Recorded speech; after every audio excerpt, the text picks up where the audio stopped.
Kita nyo yan, pangatlong araw ko palang gumagamit, dati pulang-pula to. Ginamit ko nga itong Bayaw lang antibacterial ointment.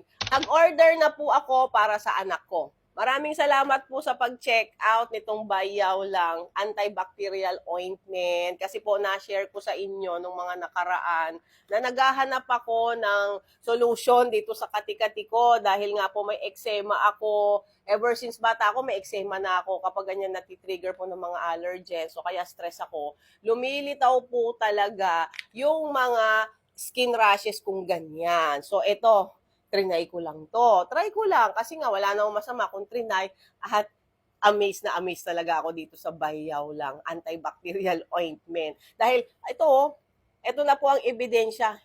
Wala po akong ibang nilagay, ito lang po for the past 3 days. At nagkaroon nga po ng improvement ang aking skin. O para sa mga may kati-kati dyan, eczema, psoriasis, pimples, lahat po ng skin rashes po, skin problems, itry nyo po itong Bayaw lang antibacterial ointment. At kung meron kayong mga anak na merong mga galis-galis, syempre yung mga anak natin, minsan nagsusugat, nagtutubig po, di ba?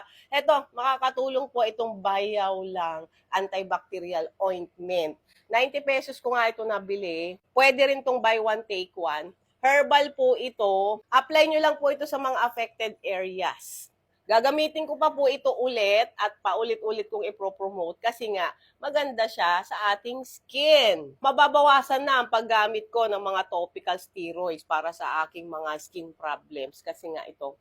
Kaya naman ang gaganda ng mga reviews, i-check nyo po dito sa Yellow Basket. Ang daming mga magagandang reviews about this product.